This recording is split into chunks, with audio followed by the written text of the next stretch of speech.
we're out at Chuckwalla Raceway, and we've got a chance to get together some of the bikes that really set the pace back in the day. OW01, OW02, RC30 down there. We got GSX-R750 Limited. We got a Ducati 888. We've also got some new bikes to kind of compare them to. We've got a guy named Freddie Spencer coming out to ride them. Of course, three-time world champion, Superbike winner on AMA competition, the old stuff and on the new stuff. And so, Superbikes with Soul, we're looking forward to today.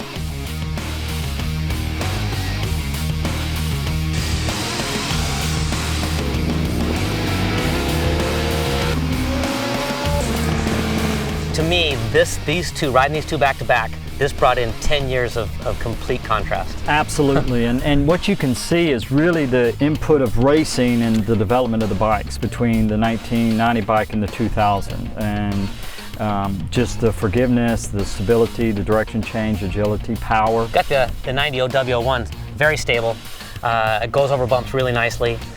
No head shake, no drama, just super nice and ride, but not that easy to get the bike change direction compared to the 2000. The 2000 bike, again, that's that racing influence of, you know, the faster, more horsepower they were getting. You could just feel that in the power delivery. Freddie, this has some history with you. This was the year Thomas Stephen won the championship on the OW01, and it came down to the last race in Miami. And what happened? What happened in Miami? I guess I should apologize to Scott, right? Yeah, yeah, exactly. Yeah. I hadn't won a race in a long time. And that weekend, everything just felt really good. It was the last race of the year, as you said, in Miami. And the championship was coming down between Scott and Thomas. So I kept getting up front. I won the race, you know, but it did interfere a little bit with the championship. So I'm sorry about that. No problem. I guess we can say Freddie helped the OW win the National AMA Championship.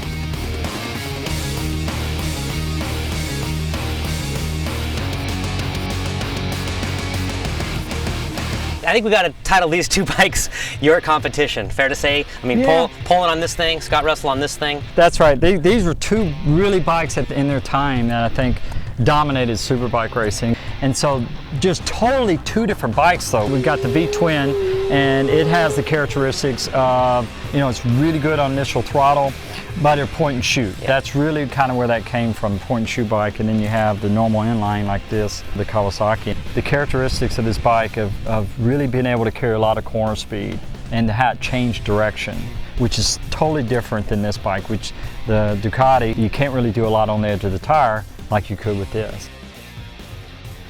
This is an unlikely pair for Superbikes with Soul. You might wonder what the connection is. We've got a 1990 RC30 V4 with a Aprilia RSV4 factory V4, and you know, 33 years separates them, 23 years. Surprisingly close, huh, Freddie? Exactly, Nick, and the reason why is the V4, the engine characteristics of a V4. What felt familiar on this Aprilia right away was that, and even with the modern fuel injection electronics, which definitely helped manage the power, it still had that same linear feel and that real connection between your throttle hand and the rear tire. And so that to me was the kind of the soul, the connection of it. I think we're both surprised how much we still enjoyed this RC30 around Chuckwalla. Oh, absolutely, Nick. And one thing about this bike is you always felt you were on top of what it was going to do. And it's small, it's very nimble. This bike had that kind of a feel of a two-stroke Grand Prix bike and a four-stroke drivability. This is a great pairing. 28 years separate these two bikes. Look at the difference. I mean, right, Freddie? I mean, I'm sitting on a couch, right, behind a great big bubble. Bars are way up high. Yet this thing dominated in its day, and it was pretty dang fun to ride out here. It is. Look at the difference in the size of these motorcycles, everybody. This is an A6 limited edition GSX-R, and this is the new 750 special edition from Yoshimura. And the special edition from Yoshimura is flawless. Fair to say, Freddie? Did you find one problem with it? Not really. The balance and just its agility and the power delivery, like a lot of bikes today, it's amazing. Out of all the bikes that I've ridden, I kind of still like the RC30 as far as the classic bikes. It's got a good balance. It's familiar to me. I like the way that it feels at lean angle, and I'm really comfortable on it. Some of the other bikes, I like the GSX-750. I think the balance of that. I really like the Aprilia because it has that V4 kind of power band, but it has all of the modern improvements, which is forgiveness, really good on the brakes. You can do a lot at lean angle to change direction and really good feel, and I'm such a feel rider, it's everything. So those three probably would have to say would be the the different ones and why I like them.